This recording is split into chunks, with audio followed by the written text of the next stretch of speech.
എല്ലാവർക്കും പുതിയൊരു വീഡിയോയിലേക്ക് ഒരിക്കൽ കൂടി സ്വാഗതം. ഇന്നത്തെ വീഡിയോ സന്തോഷ വീഡിയോ അല്ല, വളരെയധികം സങ്കടം നിറഞ്ഞൊരു വീഡിയോ ആണ്. ആ ഒരു കാഴ്ച കണ്ട ആ ഒരു ദൃക്സാക്ഷിയാണ് ഞാൻ. അപ്പോൾ കണ്ണൂർ ജില്ലയിലല്ല, കേരളത്തിൽ എവിടെയില്ലാന്ന് തോന്നുന്നു ഇങ്ങനെയൊരു തെയ്യം, തെങ്ങിൻ്റെ മുകളിൽ കയറുന്ന തെയ്യം. നിങ്ങളെല്ലാവരും കേട്ട ലോക പ്രശസ്തമാണ് ആ തെയ്യം. കാരണം തെങ്ങിൻ്റെ മുകളിൽ കയറിയിട്ട് കുറേ അഭ്യാസങ്ങൾ ചെയ്യുന്നതും അവിടുന്ന് വീണതും ഒക്കെ ആയിട്ട് വളരെയധികം പ്രശസ്തമാണ് ആ സ്ഥലം. കണ്ണൂർ ജില്ലയിലെ അഴീക്കോട് മീൻകുന്ന് മുച്ചിരിയൻ ക്ഷേത്രത്തിലെ സംഭവമാണ്. ഞാൻ നേരിട്ട് കണ്ടൊരു സംഭവമാണ്. അപ്പോൾ ഞാനും എൻ്റെ ഫ്രണ്ട് നിജിലും പിന്നെ മറ്റ് ഫ്രണ്ട്സും കൂടിയിട്ട് അവിടെ 20-ാം തീയതി രാത്രി 11 മണിക്കെത്തി. അപ്പോൾ നമുക്ക് നല്ല സന്തോഷമായിരുന്നു. അവിടെ എത്തിയപ്പോഴും കാഴ്ചയെല്ലാം കണ്ടപ്പോൾ നല്ലൊരു സന്തോഷം. എത്തിയ സമയത്ത് തന്നെ വയനാട് കുലവൻ്റെ വെള്ളാട്ടം ഉണ്ടായത്. അതിനുശേഷം എല്ലാവരെയും ആകാംക്ഷ എന്ന് പറഞ്ഞാൽ ഈ ബപ്പിരിയൻ തെയ്യത്തെ കാണുന്നതാണ്. തെങ്ങുമ്മ കയറുന്ന തെയ്യമായതുകൊണ്ട് അങ്ങനെ കാണുക, അതിന് വേണ്ടിയിട്ട് വെയിറ്റ് ചെയ്യുക. അപ്പോൾ അവിടെ അന്വേഷിച്ചപ്പോൾ പറഞ്ഞ് 4 മണി ആവും ഏകദേശം ഇറങ്ങാൻ വേണ്ടിയിട്ട്, തെയ്യത്തിൻ്റെ കോലം കെട്ടി ഇറങ്ങാൻ 4 മണിയാവും എന്ന് പറഞ്ഞു. അപ്പോൾ അതിനിടക്ക് നമ്മൾ 11 മണിക്ക് എത്തിയതിന് ശേഷമുള്ള കാഴ്ചകളെല്ലാം കുറേ ഒപ്പിയെടുത്തു. പിന്നെ 4 മണിയാവാൻ വേണ്ടിയിട്ട് വെയിറ്റ് ചെയ്തിരിക്കുന്നതായിരുന്നു. ആ സമയത്ത് 4 മണിയോട് കൂടി 3:30 കഴിയുമ്പം തന്നെ ഇറങ്ങിയതാണ് പുല്ലൂർ കണ്ണൻ എന്ന് പറഞ്ഞൊരു തെയ്യക്കോലം. അപ്പോൾ അതിൻ്റെ വീഡിയോസൊക്കെ ഇങ്ങനെ എടുത്ത് ഞങ്ങൾ ഇങ്ങനെ നിൽക്കുമ്പോഴാണ് ഇടയ്ക്കിടയ്ക്ക് ഇങ്ങനെ പൊട്ടുന്നുണ്ട്, വെടിക്കെട്ട് പൊട്ടുന്നുണ്ട്. ഇടയ്ക്ക് നല്ല ശബ്ദത്തോടെ കൂടി പൊട്ടുന്നുണ്ട്. പിന്നെ കുറേ ചൈനീസ് പൊട്ട്, വർണ്ണക്കാഴ്ചകൾ അങ്ങനെയൊക്കെ ഉണ്ടായിരുന്നു. അപ്പോൾ ഞങ്ങൾ ഇരുന്നതെന്ന് പറഞ്ഞാൽ കാവിൻ്റെ തൊട്ട മുന്നിൽ തന്നെ ഇങ്ങനെ കയറുമ്പോൾ ലെഫ്റ്റിലാണ്. അവിടെ ഇരുന്നിട്ടാണ് വീഡിയോസൊക്കെ എടുക്കുന്നത്. സാധാരണ ഞങ്ങൾ നടന്നിട്ടൊക്കെ എല്ലാവരും എടുക്കുന്നതാണ്. പക്ഷേ അന്നെന്തോ നടക്കാനും തോന്നിയില്ല, അവിടെ ഇരുന്നെടുക്കുകയെന്ന് മാത്രമേ, എഴുന്നേറ്റ് പോലും ഇല്ല, എഴുന്നേൽക്കുകയെന്ന് വീഡിയോ എടുക്കാനാണ് തോന്നിയത്. അപ്പോൾ ഈ ഉറക്കക്ഷീണമുണ്ട്. 4 മണിയാകാൻ വേണ്ടിയിട്ട് വെയിറ്റ് ചെയ്യുന്നു. 4 മണി കറക്റ്റ് ആയ സമയത്ത് ഈ പുല്ലൂർ കണ്ണൻ ഇറങ്ങി അതിൻ്റെ പുറപ്പാടെല്ലാം അവസാനിപ്പിച്ച് നമ്മുടെ ഈ തെയ്യം, അതായത് ബപ്പിരിയൻ തെയ്യം ഇറങ്ങാനുള്ള എല്ലാ പുറപ്പാടും നടക്കുന്ന സമയത്ത് ഉഗ്ര ശബ്ദത്തോടു കൂടിയുള്ളൊരു ഭയങ്കര സ്ഫോടനം അവിടെ നടന്നു. അതായത് ഞാൻ നിജിലും ഇരുന്ന് അതിൻ്റെ ഒരു 3 മീറ്റർ മാത്രം റൈറ്റിലേക്കായിട്ടാണ് ഈ ശബ്ദം ഉണ്ടായത്. ഉഗ്രശബ്ദം എന്ന് പറഞ്ഞാൽ ഉഗ്രശബ്ദം. ലൈഫിൽ ആദ്യമായിട്ട് കണ്ടതുകൊണ്ടായിരിക്കാം അങ്ങനെ ഒരു പേടിയും ഒക്കെ തോന്നിയത്. പിന്നെ അപ്പോൾ ആളുകളൊക്കെ ചിതറി ഓടുന്നു, കരയുന്നു, നിലവിളിക്കുന്നു, ഇതൊക്കെ കാണുന്നുണ്ട്. അതിനുശേഷം ഈ ചിതറി ഓടിയ സമയത്ത് പാവപ്പെട്ട ഒരു യുവാവ് അവിടുന്ന് ശരിക്കും മരണത്തോട് മല്ലടിക്കുന്ന ആ ഒരു അവസ്ഥ. അതായത് ഒരുപാട് കരച്ചിലും പിന്നെ പിടക്കലാണ്, ശരീരം എന്തോ തകർന്നിട്ടുള്ള പിടക്കൽ. ആ ഒരു കാഴ്ച ഒറ്റ നോട്ടത്തിൽ മാത്രം നോക്കിയുള്ളൂ. പിന്നെ ഞങ്ങൾക്ക് എന്ത് ചെയ്യണമെന്ന് ആർക്കും അറിയാത്ത ഒരവസ്ഥ. ഒരു 2 മിനിറ്റ് എല്ലാവരും ഒരു സ്തംഭിച്ചായ ഒരു അവസ്ഥയായി ഉണ്ടായത്. ഈ ചെറുപ്പക്കാരൻ അവിടുന്ന് നിലവിളിച്ച് അത്രയധികം ആ ഒരു കാഴ്ച എന്ന് പറഞ്ഞാൽ കണ്ടവർക്കേ അത് പറയാൻ പറ്റും. അത്രയും ദയനീയവും ഭയാനകവുമായ ആ ഒരു കാഴ്ചയാണ് അവിടെ കാണാനിടയായത്. പിന്നീട് പറയുന്നത് കേട്ടു, പിന്നീട് എന്ന് പറഞ്ഞാൽ അടുത്ത നിമിഷം തന്നെ പറയുന്നത് കേട്ടു, ഒരാണുങ്ങളുടെ ഒരു ചെറുപ്പക്കാരൻ്റെ കാല് തകർന്ന് തരിപ്പണമായിരിക്കുന്നു. പിന്നെ ഞങ്ങൾക്കൊന്നും ശരിക്കും സ്വയബോധം ഇല്ലയെന്ന് തന്നെ പറയാം. അത്രയും ദയനീയ അവസ്ഥ. പിന്നെ ആ ചെറുപ്പക്കാരൻ്റെ നിലവിളി, കരച്ചിൽ അവിടെ നിലച്ചു, ബോധം പോയി. അതിനുശേഷം എല്ലാം ഒരു 2-5 മിനിറ്റിനുള്ളിൽ എല്ലാം നടന്നിരിക്കുന്നു. ഈ ഒരു നിലവിളി ശബ്ദം, ആ പിടപ്പ് എല്ലാം നിലച്ചതിന് ശേഷം ആൾക്കാർ എടുത്തിട്ട് ചെയറിലിരുത്തിയിട്ട് ഈ പാവപ്പെട്ട ചെറുപ്പക്കാരനെ എടുത്തിട്ട് ഹോസ്പിറ്റലിലേക്ക് കൊണ്ടുവന്ന ആ ഒരു കാഴ്ച കൂടിയാണ് ഞാൻ കണ്ടത്. ഇത് കഴിഞ്ഞതിന് ശേഷം പറയുന്നത് കേട്ടു, വേറെ ഒരു 12 വയസ്സുള്ളൊരു ചെറിയ കുട്ടിക്കും ഇത്രയും ഭയങ്കര അപകടം പറ്റിയിട്ടുണ്ട്. പക്ഷേ അതിൻ്റെ നില ഗുരുതരമല്ല. ഈ ചെറുപ്പക്കാരൻ്റെ നില വളരെയധികം ഗുരുതരമാണ്. അപ്പോൾ ഞാൻ അടുത്ത് പോയി മറ്റൊരാളോട് അന്വേഷിച്ചപ്പോൾ അയാൾ നേരിട്ട് കണ്ട കാഴ്ചയാണ്. അപ്പോൾ അയാൾ പറഞ്ഞത് എന്താണെന്ന് വെച്ചാൽ മരണപ്പെടില്ല, പക്ഷേ ബാക്കിയെല്ലാം വളരെയധികം ദയനീയമാണ്, എന്താ സംഭവിക്കുക എന്ന് പറയാൻ പറ്റില്ല, അങ്ങനത്തെ ഒരു അവസ്ഥയാണെന്ന്. പിന്നീട് എന്ന് പറഞ്ഞാൽ ഈ ഒരുപാട് സ്ത്രീകളൊക്കെ നിരന്ന് നിന്ന ഒരു സ്ഥലമായിരുന്നു. അപ്പോൾ സ്ത്രീകളൊക്കെ ഓടുന്നുണ്ട്, അവിടുന്ന് വീഴുന്നുണ്ട്, പിന്നെ അതിൻ്റെ മുകളിലൂടെ ആൾക്കാർ ഓടുന്നുണ്ട്. അങ്ങനെ 12 വയസ്സുള്ള ഒരു കുട്ടിക്കും ഈ ചെറുപ്പക്കാരൻ ഏറ്റവും ഗുരുതരം എന്ന് പറഞ്ഞാൽ ഈ ചെറുപ്പക്കാരൻ്റെ നിലയാണ്. പിന്നെ വേറെ ഒരു 5 പേർക്ക്, ടോട്ടൽ 5 പേർക്കാണ് അവർ പറയുന്നത്. അപ്പോൾ അത്രയും പ്രശ്നം ഇങ്ങനെ നടന്നുകൊണ്ടിരുന്ന സമയത്ത് ഞങ്ങൾ കണ്ട കാഴ്ചയാണ് ഇത്. ഞങ്ങളാണ് അതിൻ്റെ ദൃക്സാക്ഷി. ശരിക്കും ഈ പൊട്ടുന്നതിൻ്റെ തൊട്ട ഒരു 3 മീറ്റർ ഗ്യാപ്പിലാണ് ഞാനും നെജിലും ഇരുന്നിട്ടുള്ളത്. ഞങ്ങളെ കൂട്ടുകാർ എന്ത് ചെയ്തെന്ന് പറഞ്ഞാൽ 4 മണിയാകുമ്പോൾ വരാം എന്ന് പറഞ്ഞിട്ട് വണ്ടിയിലേക്ക് ഉറങ്ങാൻ പോയി. അവരുറങ്ങി, വിളിച്ചിട്ട് വന്നില്ല. എന്തോ ഭാഗ്യത്തിന് അവർ വരാതിരുന്നത് നന്നായി. പിന്നെ അത് മാത്രമല്ല, ഒരുപാട് വിദേശികൾ, 10-16 വിദേശികൾ കുറച്ച് ടീമായിട്ട് ഇങ്ങനെ വന്നിട്ടുണ്ടായിരുന്നു. ഈ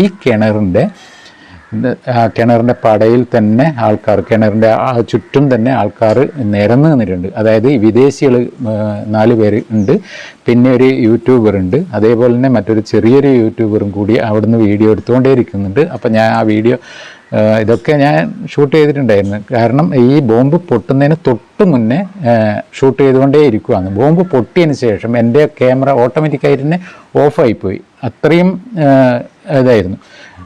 അങ്ങനെ 3 മീറ്റർ ഗ്യാപ്പിൽ ഞങ്ങൾ ഇരുന്നിട്ട് ഞങ്ങൾക്കൊന്നും പറ്റാത്തിരുന്നത് എന്തുകൊണ്ടാണെന്ന് വെച്ചാൽ ഈ കിണറുണ്ടല്ലോ, കിണറിൻ്റെ ചുറ്റും ആൾമറയുണ്ട്. അപ്പോൾ ആൾമറക്ക് അപ്പുറമാണ് ഈ വീണിട്ട് ഇങ്ങനത്തെ ദുരന്തം സംഭവിച്ചത്. കിണറിന് ആൾമറയില്ല എങ്കിൽ ഞങ്ങൾക്കും ഭയങ്കര അപകടം സംഭവിക്കുമായിരുന്നു. അപ്പോൾ എന്തായാലും ആ ചെറുപ്പക്കാരൻ്റെ ഇതുവരെയും ആ ഒരു അപകടം നടന്ന ആ ഷോക്കിൽ എനിക്ക് മുക്തനാകാൻ പറ്റിയിട്ടില്ല. മാത്രമല്ല, ഞാൻ അന്ന് മുതൽ പ്രാർത്ഥിക്കുന്നുണ്ട് ആ കുട്ടിക്കൊന്നും പറ്റരുത്, എല്ലാം എത്രയും പെട്ടെന്ന് ശരിയായി നടന്നിട്ട് ഉള്ള ഒരു വിവരം അറിയണമെന്നുണ്ടായിരുന്നു. അങ്ങനെ ആവട്ടെ. അതിനുശേഷം ആൾക്കാരെല്ലാം മാറി, അനൗൺസ് എന്ന് പറഞ്ഞാൽ വളരെ ദുഃഖത്തിലാണ്. സാങ്കേതിക കാരണങ്ങളാൽ തെയ്യം നിർത്തി വച്ചിരിക്കുന്നു എന്നുള്ള ആ ഒരു പിന്നെ അങ്ങനെയുള്ള ഒരു വാർത്ത അനൗൺസ് ചെയ്തു.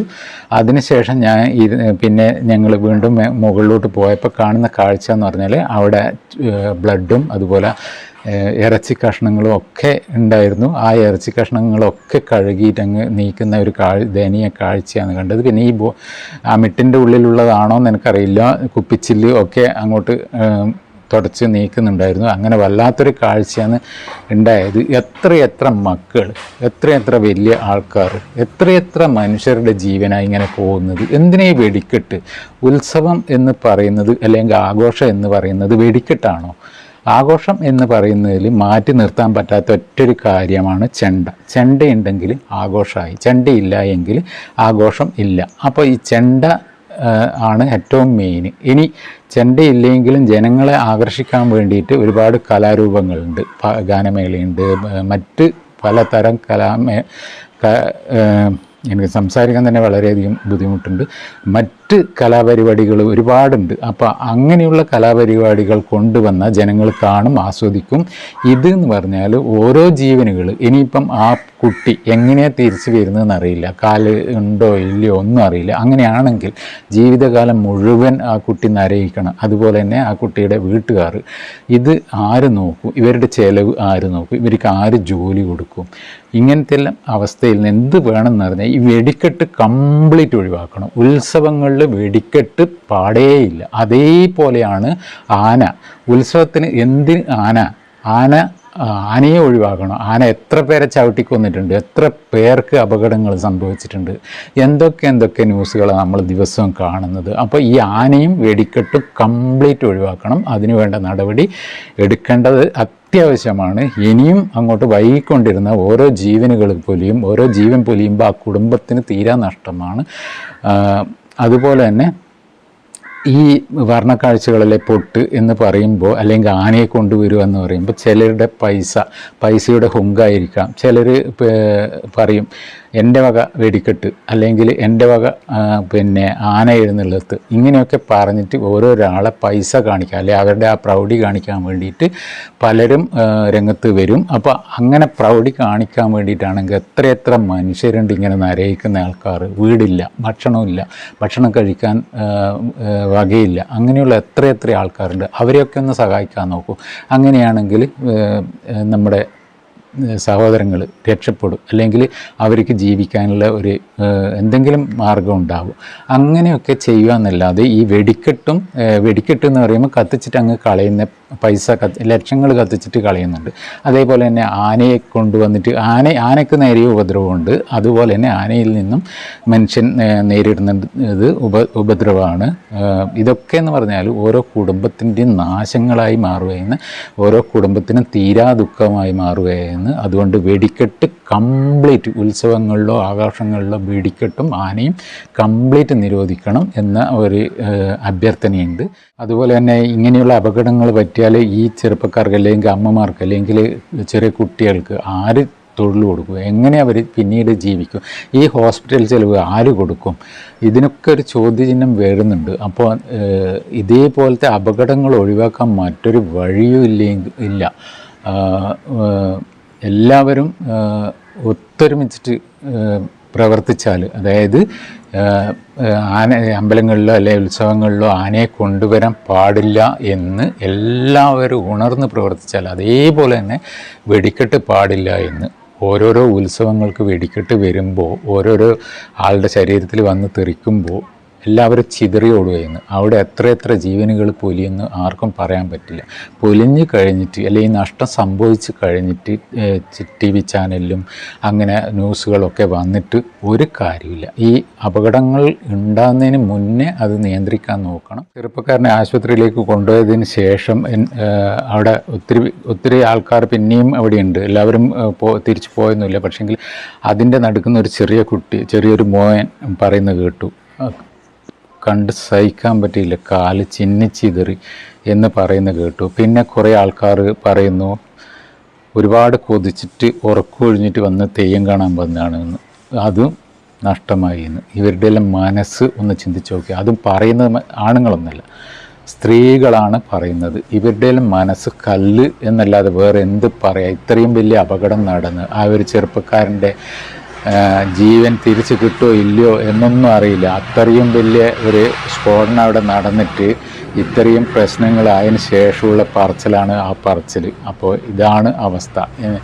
ഒരിക്കൽ കൂടി പറയുകയാണ്, വെടിക്കെട്ടും ആനയും നിരോധിക്കുക. അമ്പലങ്ങളിലും ഉത്സവങ്ങളിലും ആഘോഷങ്ങളിലും ആനയെയും വെടിക്കെട്ടും നിരോധിക്കുക.